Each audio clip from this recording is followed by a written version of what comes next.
So this next page is, I think, really kind of the what I was demonstrating mostly when we played the blues earlier. It's a little harder on the blues actually than on some. First of all, it's 2-note voicings. Now sometimes the 2 notes are on strings 2 and 3, or they have a string in between. They may be on strings 2 and 4, as you can see at the top of this. So it's the ones when they're on strings 3 and 4 that are drawn from familiar chord shapes, traditional chord shapes, when the 3rd and the 7th are on the 2 middle strings. But they can be, here I'm really only dealing with strings 2, 3, and 4, and if you watch a gig of mine, you'll see me hovering around the strings 2, 3, and 4 a lot. Because I'm taking the 3rd and the 7th of whatever it is. Let's say it's a well, these are 2 5-1s. So here's the, ouch, that hurts. 3rd and 7th. Now that's taken from a hip 2-5-1 or a traditional just 7th chords. Something like that. Or just the 1-3-7. But the next one, I've got the 3rd here and the 7th here. And so that doesn't sound great doing my Freddie Green. Because it's too bright. You know, it sounds okay. You could, I guess, do it that way on strings 2 and 3 instead of on strings 3 and 4. But the purpose of those 2-note voicings is there you got the 3rd and 7th. Now add a color. I could add the 13 to my D minor. Oh, sorry, then the G7. I added a flat 9. What if I added a sharp 9? You gotta do that with your face. And then C major 13. But what I actually have written down below is D minor 11. I'm adding the 11th, then a flat 9 to the G7, and then a 13. This cool voice leading in the bottom voice. 3, 4. So those 2-note voicings, let's go down. That's the first one at the bottom of the page. Under 3rd note is an extension or alteration. So there's 3 different ways to play a minor 11 going to a G7 flat 9 going to a C major 13. The next way puts that moving voice on top.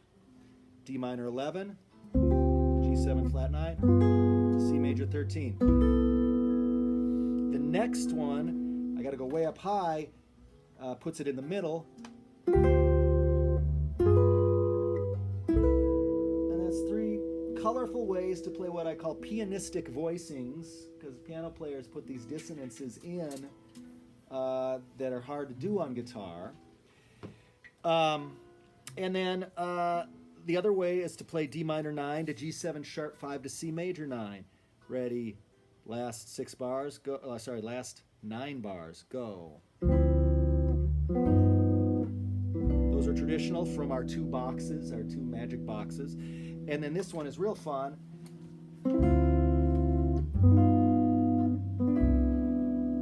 Requires some spreading out of the hands. If you know, for instance, how to play a C/D chord, which might be called a D9 sus. You know, sussy kind of maiden voyage sort of sound. That contains the suspended 4th in the index finger, the 9th in the middle finger, the pinky is playing the flat 7, and the ring finger is playing the root D. If I lower the index finger, I've got a dominant 9. A hip way to play a dominant 9 with the 3rd on top, so I don't have to play my vanilla D7 from the 2nd line of the common 7th chord page.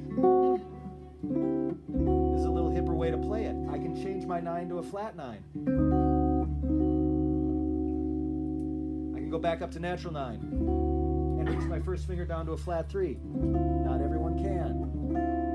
That's why I don't have the root on this page. And since I have Chris here, I can use a different fingering and play it much easier. For this 2-5-1 again. 7, 9, 3 on the C major 7. And actually the ring finger is right there for the root. So to be able to play the bass notes on that is fun.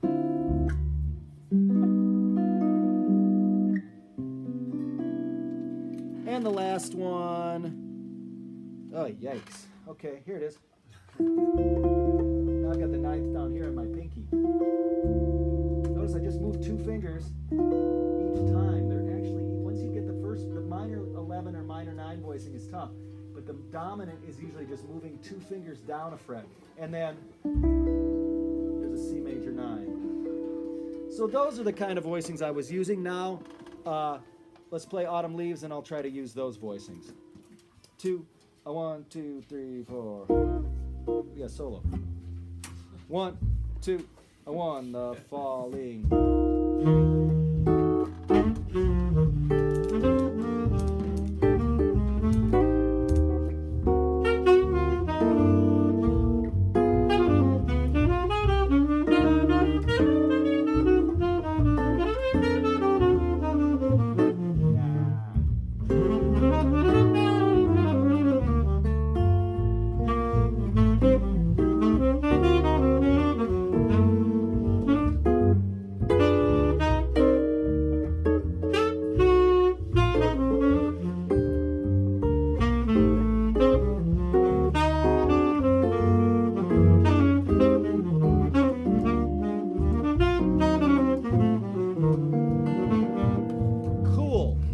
That next page that has some inversions on it for later. Who wants to play?